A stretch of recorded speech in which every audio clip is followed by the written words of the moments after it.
ಶ್ರೀ ಗುರುಭ್ಯೋ ನಮಃ ಹರಿ ಓಂ.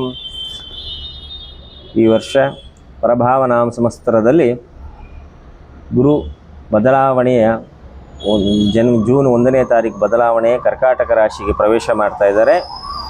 ಅದರ ಒಂದು ವಿಷಯವಾಗಿ ನಿಮಗೆ ತಿಳಿಸ್ಕೊಡೋಕ್ಕೆ ಸೋಮವಾರ ಪ್ರತಿ ತಿಥಿ ಜೂನ್ 1ನೇ ತಾರೀಕು ಜ್ಯೇಷ್ಠ ನಕ್ಷತ್ರ ಇರುತ್ತವತ್ತು, ಪುನರ್ವಸು ನಕ್ಷತ್ರ 4ನೇ ಪಾದದಲ್ಲಿ ಗುರು ಕರ್ಕಾಟಕ ರಾಶಿಗೆ ಪ್ರವೇಶ ಮಾಡ್ತಾ ಇದ್ದಾರೆ.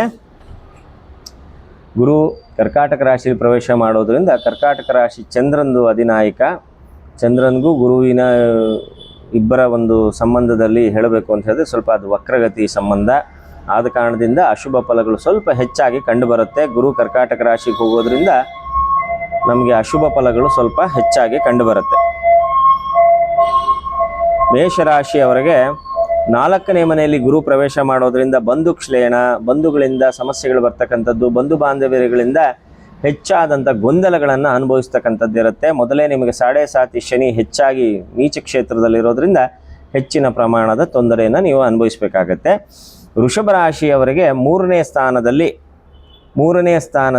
ಗುರು ಪ್ರವೇಶ ಮಾಡ್ತಕ್ಕಂಥದ್ರಿಂದ ಭೂಮಿಗೆ ಸಂಬಂಧಪಟ್ಟಂಥ ವಿಚಾರಗಳಲ್ಲಿ ಸ್ವಲ್ಪ ಗೊಂದಲ ಇದೆ. ಭೂಮಿಗೆ ಸಂಬಂಧಪಟ್ಟಂಥ ವಿಚಾರಗಳು, ವಾದ ವಿವಾದಗಳು, ಕೋರ್ಟು ಕಚೇರಿ ಸನ್ನಿವೇಶಗಳು ಯಾವುದಾನ ಇದ್ದರೆ ಅದು ಸ್ವಲ್ಪ ದೊಡ್ಡ ಪ್ರಮಾಣದಲ್ಲಿ ಆಗುತ್ತೆ. ಮತ್ತು ಈಗ ಯಾವುದು ಇತ್ಯರ್ಥನೂ ಆಗೋದಿಲ್ಲ. ಆದ ಕಾರಣದಿಂದ ಭೂಮಿ ಮೇಲೆ ಏನಾದರೂ ನೀವು ಬಂಡವಾಳ ಹಾಕಬೇಕಾದ್ರೆ ಈ ಸಮಯ ಅಷ್ಟು ಸುಭಿಕ್ಷವಾದ್ದಲ್ಲ. ನಿಮ್ಮ ಗೋಚಾರ ಭುಕ್ತಿಗಳನ್ನು ಒಂದು ಸತಿ ಪರಿಶೀಲನೆ ಮಾಡಿ ಆಮೇಲೆ ಯಾವುದಾನ ಭೂಮಿ ತಗೊಳ್ಳೋದು, ಮಾರೋದು, ಕನ್ಸ್ಟ್ರಕ್ಷನ್ಗೆ ಹೋಗೋದು ಇದನ್ನು ಸ್ವಲ್ಪ ಗೋಚಾರ ಭುಕ್ತಿ ನೋಡಿ ಮಾಡ್ಕೊಳ್ಳಿ.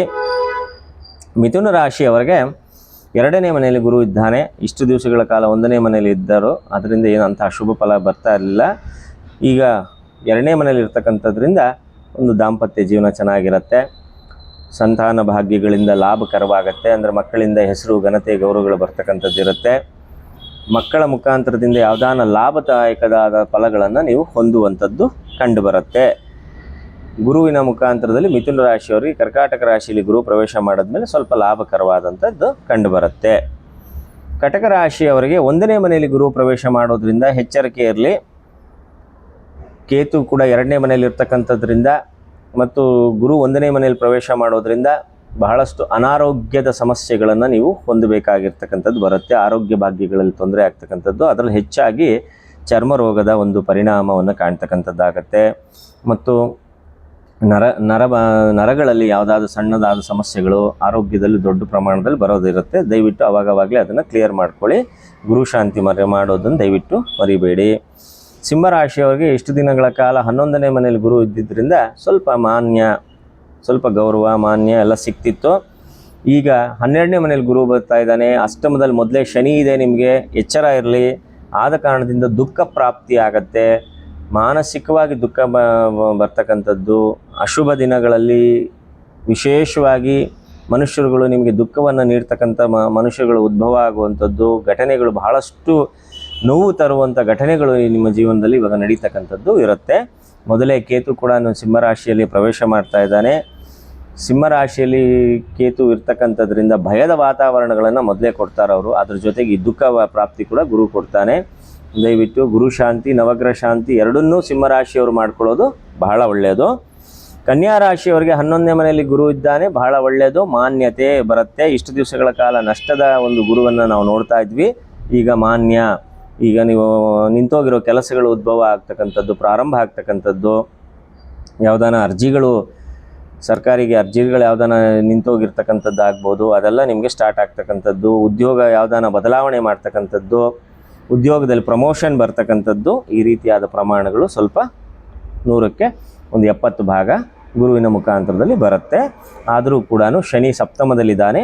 ಶನಿಯ ಬಗ್ಗೆ ಗಮನ ಇರಲಿ. ಶನಿ ಶಾಂತಿ ಮಾಡೋದನ್ನು ದಯವಿಟ್ಟು ಮರಿಬೇಡಿ. ತುಲಾ ರಾಶಿಯವರಿಗೆ 10ನೇ ಮನೆಯಲ್ಲಿ ಗುರು ಬರ್ತಾರೆ. ಇಷ್ಟು ದಿನಗಳ ಕಾಲ 9ನೇ ಮನೆಯಲ್ಲಿದ್ದರು. ಸ್ವಲ್ಪ ಶನಿಯಿಂದ ಯಾವುದೇ ತೊಂದರೆ ಇರಲಿಲ್ಲ. ಗುರು ಕೂಡ 9ನೇ ಮನೆಯಲ್ಲಿದ್ದರಿಂದ ಲಾಭದಾಯಕವಾಗಿತ್ತು. ಇನ್ನು ಮುಂದೆ ಸ್ವಲ್ಪ ನಷ್ಟಕಾರಿ ಕಾರ್ಯಕ್ರಮಗಳು ಪ್ರಾರಂಭ ಆಗುತ್ತೆ. ಅಂದರೆ ಬರುವಂಥ ದುಡ್ಡು ನಿಲ್ಲೋದಿಲ್ಲ. ಸಡನ್ ವೆಚ್ಚಗಳಾಗ್ತಕ್ಕಂಥದ್ದು. ನೀವು 100 ರೂಪಾಯಿ ತಂದರೆ ಅದಕ್ಕೆ ಇನ್ನು ಸಮಯಕ್ಕೆ ಬೇಕಾಗುವಂಥ ಖರ್ಚು ಹೆಚ್ಚಾಗ್ತಕ್ಕಂಥದ್ದು ಬರುತ್ತೆ. ಸ್ವಲ್ಪ ಎಚ್ಚರಿಕೆಯಿಂದ ಇರಿ. ಗುರು ಶಾಂತಿ ಮಾಡಿದ್ರು ನೀವು ಸ್ವಲ್ಪ ಎಚ್ಚರಿಕೆಯಿಂದ ಹಣವನ್ನು ಹಣವನ್ನು ಖರ್ಚು ಮಾಡೋದನ್ನು ನೀವು ನೋಡ್ಕೋಬೇಕು. ಸ್ವಲ್ಪ ಆದರೂ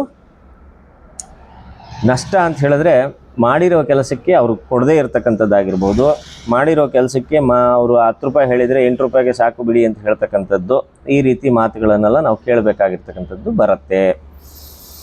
ವೃಶ್ಚಿಕ ರಾಶಿಯವರಿಗೆ ಇಷ್ಟು ದಿವಸಗಳ ಕಾಲ 8ನೇ ಮನೆಯಲ್ಲಿ ಗುರು ಇತ್ತು. ಸರ್ವೋದ್ವಿಕ ಪೀಡೆಗಳು, ಕಾರ್ಯವಿಘ್ನಗಳು, ಕಾರ್ಯವಿಳಂಬ, ಕಾರ್ಯಶತ್ರುಗಳು ಈ ಥರದ್ದೆಲ್ಲ ಬಹಳ ಇತ್ತು. ಈಗ 9ನೇ ಮನೆಯಲ್ಲಿ ಗುರು ಬರ್ತಿದ್ದಾನೆ. ಈಗ ಸಾಧನಾ ಶೂರರಾಗಿರ್ತೀರ ನೀವು. ನಿಮಗೆ ಬೇಕಾಗಿರ್ತಕ್ಕಂಥ ಈಗ ಯಾವುದಾದ್ರೂ ಹೊಸ ಉದ್ಯಮ ಆಗಿರ್ಬೋದು, ಹೊಸದಾಗಿ ಯಾವುದನ್ನ ಯೋಜನೆಗಳಾಗಿರ್ಬೋದು, ಖಂಡಿತವಾಗ್ಲೂ ನೀವು ಮಾಡಬಹುದು, ಲಾಭದಾಯಕವಾಗಿ ಬರುತ್ತೆ. ಈ ಧನುರಾಶಿಯವರಿಗೆ 8ನೇ ಮನೆಯಲ್ಲಿ ಗುರು ಬರ್ತಾ ಇದ್ದಾರೆ. ಇಷ್ಟು ದಿವಸಗಳ ಕಾಲ ಸಪ್ತಮದಲ್ಲಿದ್ದರು. ಶನಿ 4ನೇ ಮನೆಯಲ್ಲಿ ಷಷ್ಠಮ ಮಧ್ಯಮ ಶನಿ ಇತ್ತು. ಅದ್ರ ಜೊತೆಯಲ್ಲಿ ಗುರು ಸಪ್ತಮದಲ್ಲಿ ಇದ್ದಿದ್ದರಿಂದ ಸ್ವಲ್ಪ ಯಾವುದೇ ಥರದ ಅಷ್ಟು ಅಡ್ಡಿ ಆಕಂತ್ರಿಗಳು ಇರ್ತಾ ಇರಲಿಲ್ಲ, ಮಾನಸಿಕವಾಗಿ ನಡ್ಕೊಂಡು ಹೋಗ್ತಿತ್ತು.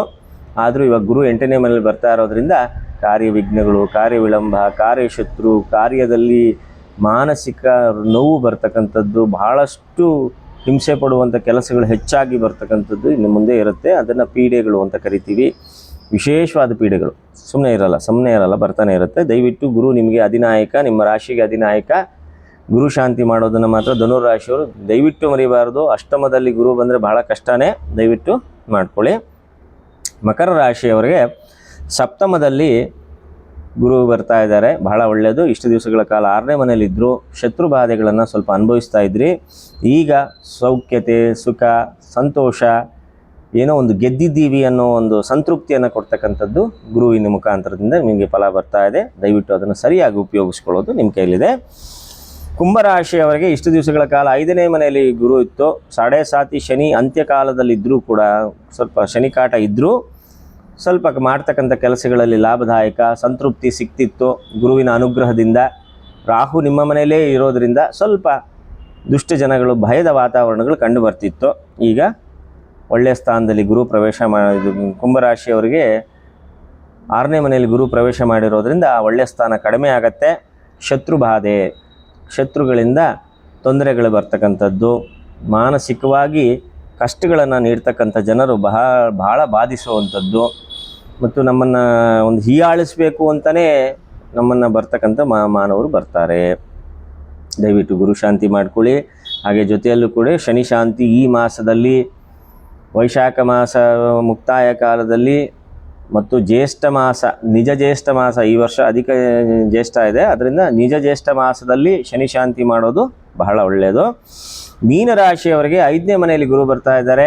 7.5 ಶನಿ, ಮಧ್ಯಮ ಶನಿ ಇದೆ, ಬಹಳ ಕಷ್ಟದಲ್ಲಿದೆ. ಶನಿಯ ಕಾಟಗಳು ಬಹಳ ಕಷ್ಟ ಕೊಡುತ್ತೆ ನಿಮಗೆ. ಆದರೂ ಇಷ್ಟು ದಿವಸಗಳ ಕಾಲ 4ನೇ ಮನೆಯಲ್ಲಿ ಗುರು ವಕ್ರವಾಗಿ ಇದ್ದ, ಈಗ ನಿಮಗೆ ಗುರುನೇ ಅಧಿನಾಯಕನಾಗಿರೋದ್ರಿಂದ 5ನೇ ಮನೆಯಲ್ಲಿ ಬರೋದ್ರಿಂದ ಲಾಭದಾಯಕನಾಗಿರ್ತಾನೆ. ಈಗ ಯಾವುದಾನ ಕಾರ್ಯಗಳು ಪ್ರಾರಂಭ ಮಾಡೋದ್ರಿಂದ ಮಾಡಿ, ಮತ್ತು ನಿಮ್ಮ ಮಾನಸಿಕವಾಗಿ ಯಾವುದನ್ನ ಮನೆ ಕಟ್ಟೋ ಯೋಜನೆ ಇರ್ಬೋದು, ಭೂಮಿ ಮೇಲೆ ಬಂಡವಾಳ ಆಗ್ತಕ್ಕಂಥದ್ದಾಗಿರ್ಬೋದು, ಅಥವಾ ಯಾವುದನ್ನ ಒಡವೆ ತಗೊಳ್ಳೋದು ಇರ್ತಕ್ಕಂಥದ್ದು ಇರ್ಬೋದು, ಇವೆಲ್ಲ ನಿಮಗೆ ಗುರು ಉಚ್ಚ ಕ್ಷೇತ್ರದಲ್ಲಿ ನಿಂತ್ಕೊಳ್ತಾನೆ. ಪಂಚಮ ಗುರುವನ್ನು ವಜ್ರಕಾಯ ಗುರು ಅಂತ ಕರಿತೀವಿ, ಬಹಳ ಒಳ್ಳೆಯದು. ಇದು ಖಂಡಿತವಾಗ್ಲೂ ನಿಮಗೆ ಫಲ ಕೊಟ್ಟೇ ಕೊಡುತ್ತೆ. ನೋಡಿ, ಗುರು ಶಾಂತಿ ಅಂತ ಹೇಳಿದ್ರೆ ಅವತ್ತು 1ನೇ ತಾರೀಕು ಗುರು ಪ್ರೇಕ್ಷಿ ದಿವಸನೇ ಅಯಗ್ರೀವನಾಥನ ಪೂಜೆ ಜೊತೆಯಲ್ಲಿ ಗುರು ಶಾಂತಿ ಮಾಡ್ಕೋಬೇಕು. ಅಯಗ್ರೀವನಾಥ ಅಂತ ಹೇಳಿದ್ರೆ ಮಹಾವಿಷ್ಣುವಿನ ಕುದುರೆಯ ಅವತಾರವನ್ನು ಅಯಗ್ರೀವನಾಥ ಅಂತ ಕರಿತೀವಿ. ವೇದಗಳನ್ನು ಹಿಡಿದಿರ್ತಕ್ಕಂಥವನ್ನ ಅಯಗ್ರೀವನಾಥ ಅಂತ ಕರಿತೀವಿ. ಅವರನ್ನ ಜೊತೆಯಲ್ಲಿ ಗುರು ಶಾಂತಿ ನಡೀತಕ್ಕಂಥದ್ದು ಇರುತ್ತೆ. ಆ ಗುರು ಶಾಂತಿ ಮಾಡ್ಕೋಬೋದು. ಇಲ್ಲ ಪ್ರತಿ ಗುರುವಾರ ಕಡಲೆಕಾಳು, ಹಳದಿ ಬಟ್ಟೆ, ಹಳದಿ ಹೂವು, ಫಲ, ತಾಂಬೂಲ, ರುದ್ರದೇವರ ವಿಭಾಗದಲ್ಲಿ ಬೆಲ್ಲ ಇಷ್ಟನ್ನು ಇಟ್ಟು ಓಂ ಗ್ರಾಂ ಗ್ರೀಂ ಗ್ರೋಂ, ಚೆನ್ನಾಗಿ ಕೇಳಿಸ್ಕೊಳ್ಳಿ, ಓಂ ಗ್ರಾಂ ಗ್ರೀಂ ಗ್ರೋಂ ಅನ್ನುವ ಮಂತ್ರವನ್ನು 108 ಬಾರಿ ಸ್ಫಟನೆ ಮಾಡಿ ನೀವೇ ಖುದ್ದಾಗಿ ಪೂಜೆಯನ್ನು ಮಾಡಿ ಗುರುಗ್ರಹಕ್ಕೆ, ನವಗ್ರಹಗಳ ಹತ್ರ ಯಾರೋ ಅರ್ಚಕರು ಬೇಕು, ಅವರು ಏನೂ ಇಲ್ಲ, ನೀವೇ ಮಾಡ್ಬೋದು. ಮಾಡಿಬಿಟ್ಟು ವೃದ್ಧ ಬ್ರಾಹ್ಮಣರಿಗೆ, ವೃದ್ಧ ಅಂತ ಹೇಳಿದ್ರೆ 60 ವರ್ಷ ಆಗ್ತಕ್ಕಂಥ ಬ್ರಾಹ್ಮಣರಿಗೆ ಕೊಡ್ತಕ್ಕಂಥದ್ದು ಒಳ್ಳೆಯದು. ಅವರನ್ನೇ ನಾವು ಗುರು ಅಂತ ಹೇಳ್ತಕ್ಕಂಥದ್ದು ಆಗುವುದು. ಇಲ್ಲವಾದಲ್ಲಿ ದೇವಾಲಯದ ಪ್ರಸಾದಕ್ಕಾದರೂ ಕೊಟ್ಬಿಟ್ಟು ಬನ್ನಿ. ಒಂದು 3 ವಾರಗಳಾದರೂ ಇದನ್ನು ಮಾಡ್ತಕ್ಕಂಥದ್ದು ಒಳ್ಳೆಯದು. ದಯವಿಟ್ಟು ಗುರು ಶಾಂತಿಯನ್ನು ಯಾರೂ ನಿಧಾನ ಮಾಡಬೇಡಿ, ಆಯಾ ಸಮಯದಲ್ಲೇ ಮಾಡ್ಕೊಳ್ಳಿ. ಯಾರಿಲ್ಲ ಅಂತ ಹೇಳಿದ್ರು ನಮಗೆ ಗುರುಬಲನಾದರೂ ನಮಗೆ ಇರಬೇಕು. ದಯವಿಟ್ಟು ಗುರುಶಾಂತಿಯನ್ನು ಜೂನ್ 1ನೇ ತಾರೀಕು ಸೋಮವಾರದ ದಿವಸ ಗುರುಪ್ರೇಕ್ಷಿ ದಿವಸನೇ ಮಾಡ್ಕೊಳ್ಳಿ. ಸರ್ವರಿಗೂ ಒಳ್ಳೆಯದಾಗಲಿ. ಸಮಸ್ತೆ ವರ್ಣಂ ಜನ್ಮಾಹಿತೆ ಗುರುಕ್ಷತ ಪದ್ಮೋದಕಂ ಸ್ವೀಕರೋದಕಂ ಭವಾತ್. ಸರ್ವೇ ಜನ ಸುಖಿನೋ ಭವಂತು.